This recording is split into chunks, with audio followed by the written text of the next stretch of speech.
¿Cómo está? Dios le bendiga. Vamos a seguir en nuestra materia, que es historia de la iglesia. Y en esta semana vamos a estar hablando acerca de dos clases más de nuestra materia. Y vamos a estar viendo el tercer periodo general, la parte número 2 de nuestra clase, que ya hemos visto la parte número 1 la semana pasada. Y esta semana vamos a estar hablando acerca de la parte número 2 del tercer periodo general, hablando de la iglesia imperial desde el tiempo del edicto de Constantino hasta la caída de Roma. Es difícil tener, ¿cómo podríamos decir?, el deseo o el anhelo de estudiar historia. No a todos se nos da el estudiar la historia, pero en esta ocasión vamos a nosotros estudiarla para poder comprender un poco más la historia de la iglesia. Y vamos a ver la controversias y los concilios. La primera controversia que surgió fue sobre la doctrina de la Trinidad, especialmente la relación del Padre y del Hijo. Vamos a hablar acerca de Arrio, que fue un presbítero de Alejandría. Él fue el que expuso la doctrina de que Cristo, aunque superior a la naturaleza humana, era inferior a Dios y que no era eterno en existencia, sino que tuvo un principio. El opositor principal de esta idea fue Atanasio, también de Alejandría, y él afirmaba la unidad del Hijo con el Padre, la deidad de Cristo y la existencia eterna. Hay un grupo de personas que se llaman los arrianos, que creen esta doctrina de que Cristo no fue Dios, no tenía una relación, pues podríamos decir, de unidad con Dios, y que debería haber tenido un final. Constantino era consciente de las numerosas divisiones que existían en el seno del cristiano o en el seno cristianismo, por lo que, siguiendo las recomendaciones de un sínodo dirigido por Ocio de Córdoba en ese mismo año, decidió convocar un concilio ecuménico de obispos de la ciudad en la ciudad de Nicea. Fueron las primeras controversias. Después vino la controversia sobre la naturaleza de Cristo, quién era Cristo, de dónde venía Cristo, obviamente todo lo que engloba la naturaleza de Cristo. La controversia sobre las cuestiones relacionadas con el pecado y la salvación. Fue extensa esta controversia. De una o de otra forma no entendían al 100% las cosas que estaban sucediendo, ¿no?, en ese tiempo. Vamos a ver también del desarrollo del monacato. Vamos a ver qué es el monacato, a qué se refiere con el monacato.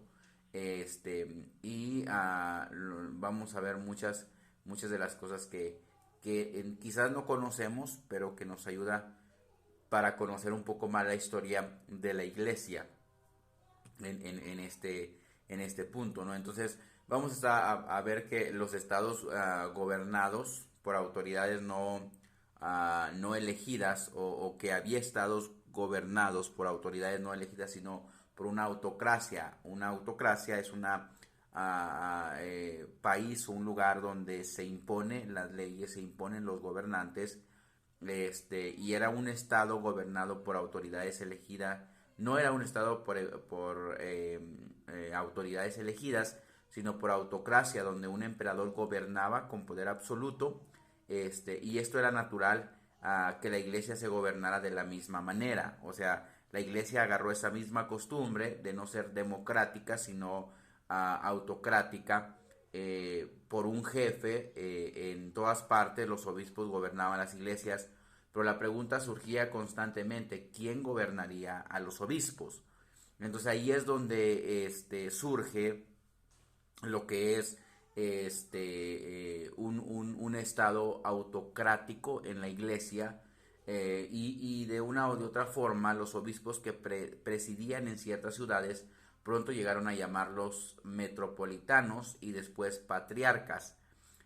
Había patriarca en Jerusalén, en Antioquía, Alejandría, Constantinopla y en Roma. El obispo de Roma se adjudicó el título de papa, y ahí ya empezamos a ver lo que es de dónde surgió el título de papa o de padre. Después se modificó a papa, perdón, papá o padre, y después se modificó a papa. Entre estos 5 patriarcas había frecuentes disputas por la prioridad y supremacía. Sin embargo, la cuestión al final se limitó a escoger entre el patriarca de Constantinopla y el papa de Roma como cabeza de la iglesia. Entonces Roma reclamaba para sí la autoridad apostólica, que en ese tiempo pues se había un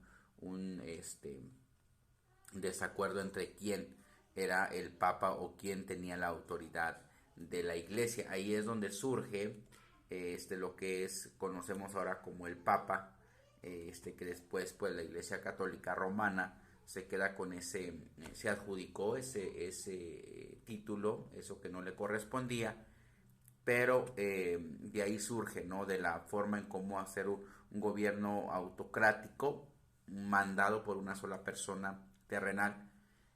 Cuando si vemos en un ambiente democrático, obviamente también tiene que haber alguien, y en este caso pues será Dios, ¿no? El Espíritu Santo.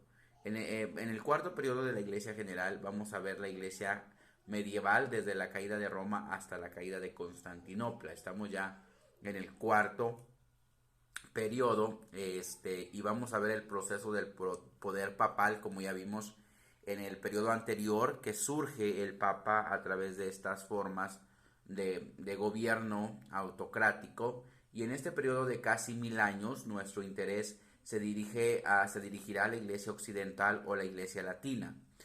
Su sede de autoridad estaba en Roma, que aún era la ciudad imperial, aunque su poder político ya no existía. Poca atención se le dará a la iglesia griega gobernada desde Constantinopla, excepto cuando sus asuntos se relacionan a la historia del cristianismo europeo. El hecho más notable en los 10 siglos de la Edad Media es el desarrollo del poder papal. Ya hemos visto cómo el Papa de Roma afirmaba ser el obispo universal y la cabeza de la iglesia. Ahora afirma ser gobernador sobre las naciones, los reyes y los emperadores. O sea que el Papa, el que fue autollamado Papa él mismo, después exigió la autoridad de los reinos, quería gobernar por sobre todo, ¿no? Sobre todas las cosas, sobre todos los reyes, sobre todos los emperadores, sobre todos los gobiernos. Ese era el propósito por el cual había tomado ese cargo.